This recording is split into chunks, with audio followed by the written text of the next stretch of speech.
통계적 추정 1단계, 이번 시간에는 모평균의 추정에 대해서 배워보겠습니다.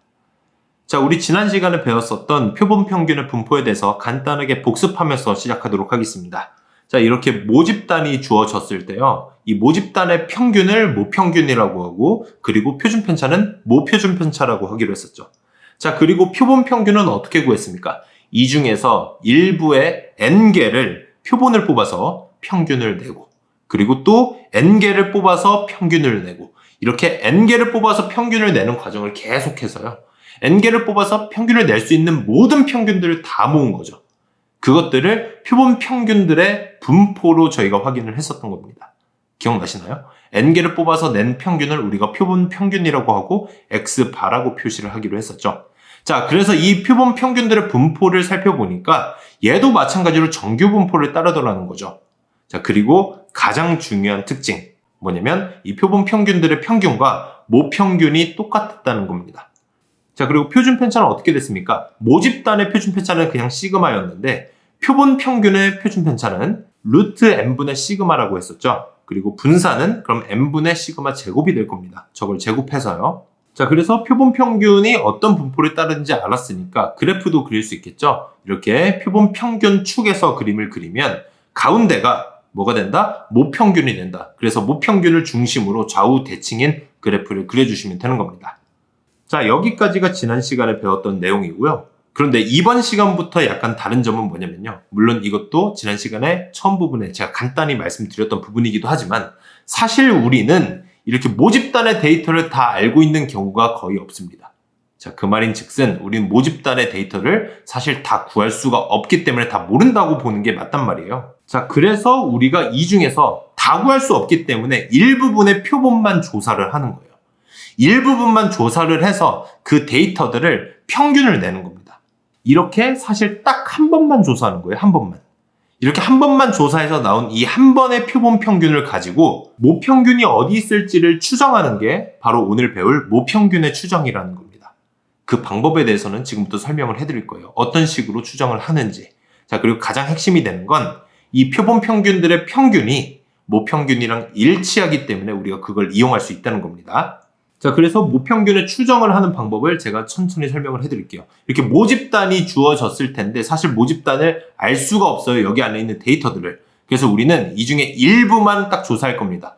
표본을 하나 딱 뽑아서요. n개를 뽑아서 걔의 평균을 내요. 그걸 표본 평균이라고 하겠죠. 자, 물론 표본 평균이 이 한 개만 있는 건 아닐 겁니다.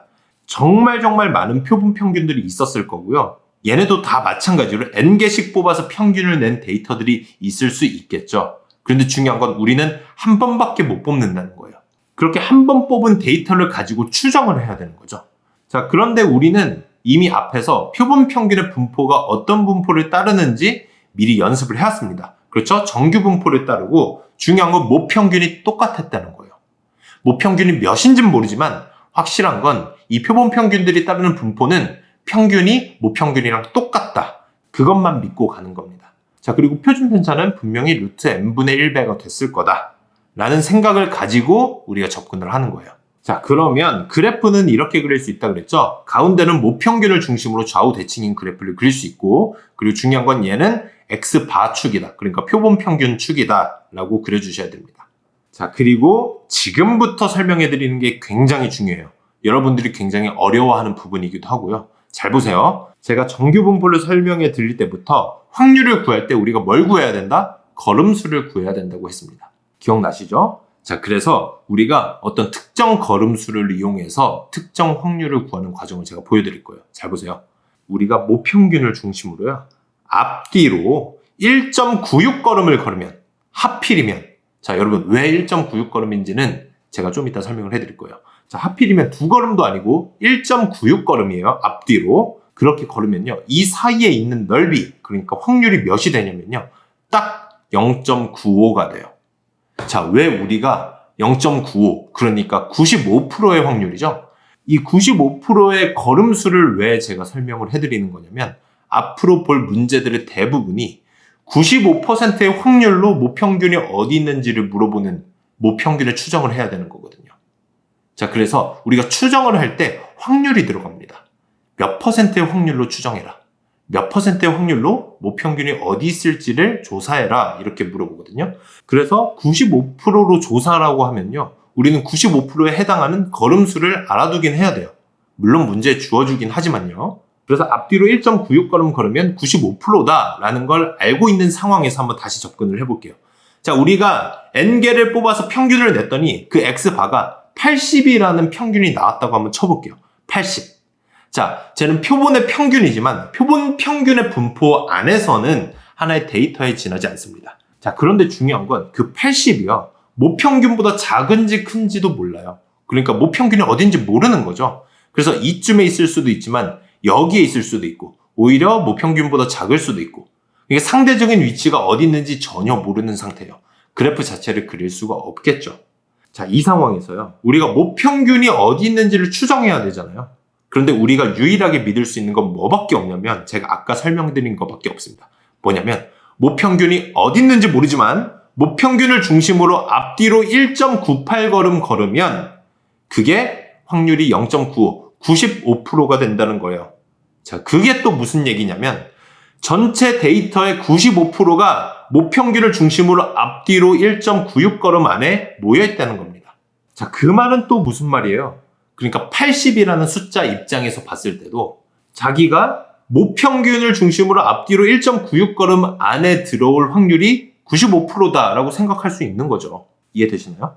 자, 그래서 이렇게 구한 한번 뽑은 표본 평균이 모평균과 1.96걸음 이내일 확률이 몇이다? 95%다. 자, 그럼 거꾸로 1.96걸음 바깥쪽에 있을 확률은 어떻게 될까요? 5%가 되는 거죠.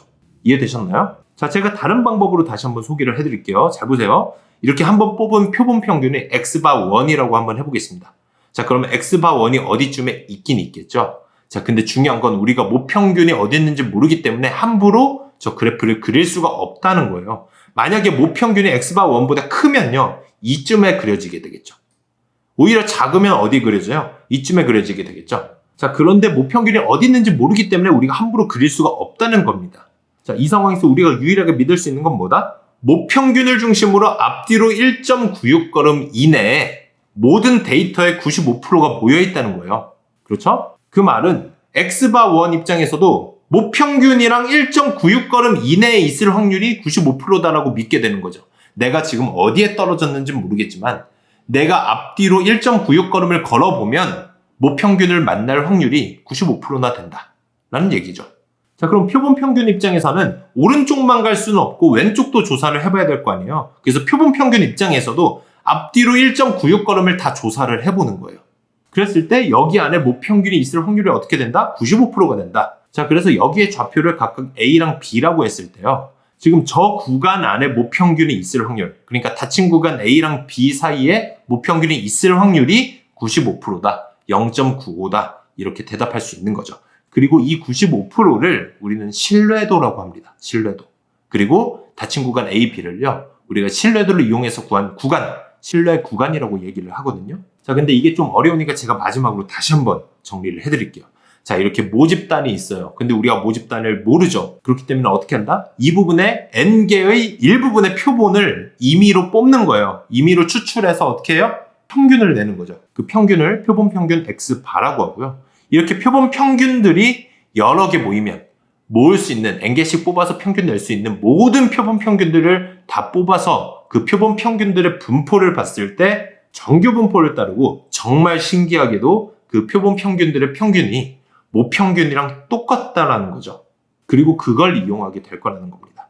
자, 그리고 표준 편차는 루트 n분의 시그마로 바뀐다고 했습니다. 자, 그랬을 때 그래프를 어떻게 그린다? 표본 평균을 중심으로 그려줘야 되는 거예요.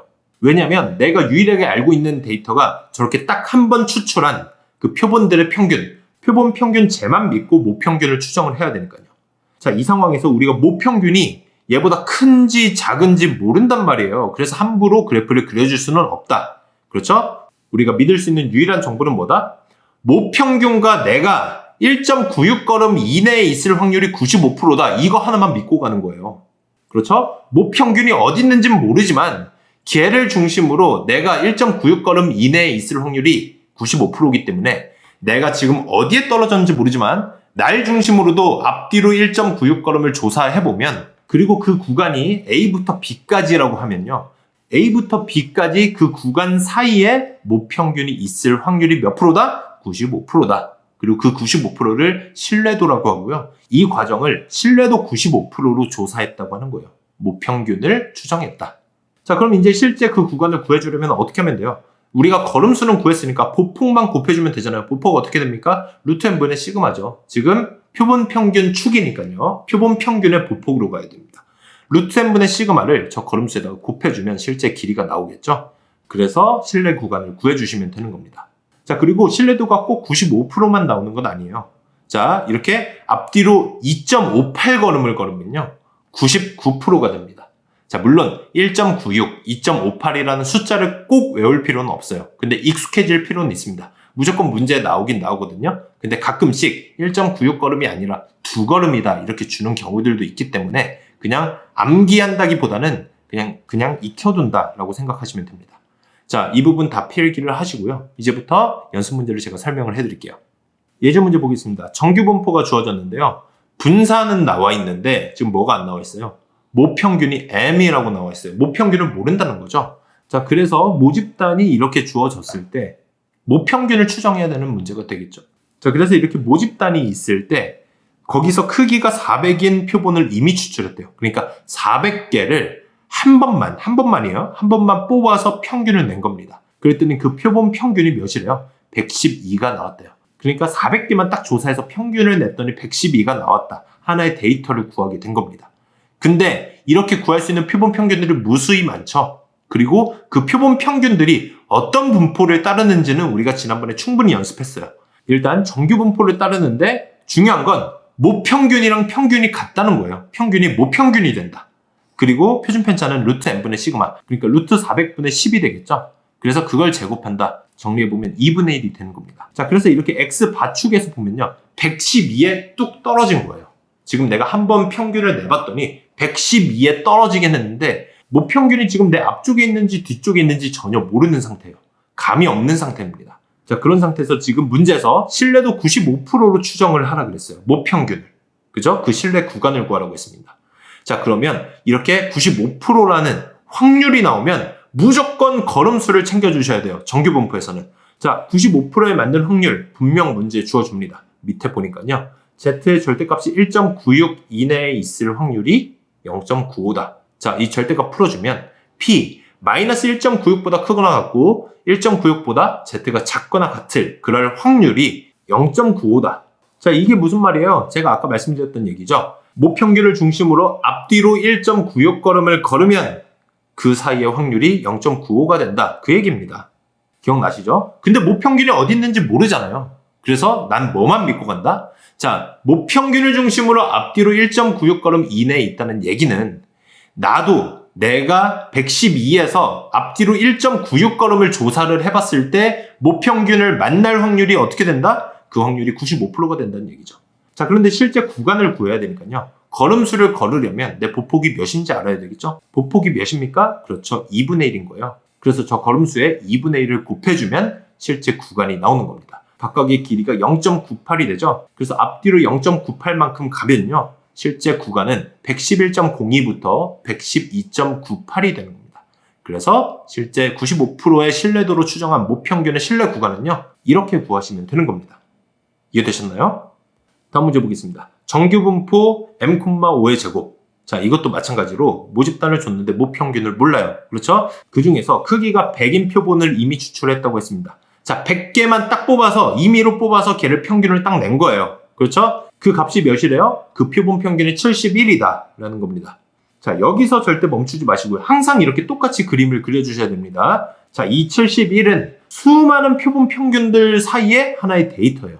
그 표본 평균들 사이의 분포가 몇인지 우리가 알고 있잖아요. 이미 연습을 했었죠. 정말 신기하게도 이 표본 평균들의 평균은 모평균이 되더라. 자, 이 이유는 나중에 설명해 드릴 거예요. 자, 그리고 표준 편차는 어떻게 된다? 루트 n분의 5. 자, n이 100이었으니까 100개를 뽑았으니까요. 루트 100분의 5. 얘도 계산을 해보니까 2분의 1이네요. 2분의 1. 자, 이런 상태에서 지금 신뢰도 99%로 추정하라고 했어요. 신뢰도 99%로 모평균을 추정해라. 자, 이렇게 신뢰도라는 건 확률이라 그랬죠. 99%의 확률로 모평균이 어디 있을 것 같냐라고 물어본 거예요. 자, 신뢰도 99%, 확률이 나오면 무조건 걸음수를 확인한다. 자, 밑에 있는 걸음수를 보니까 Z가 절대값이 2.58보다 작거나 같을 확률이 0.99다. 자, 절대값 풀어주면 이렇게 되겠죠. 플러스 마이너스 2.58 사이에 있을 확률.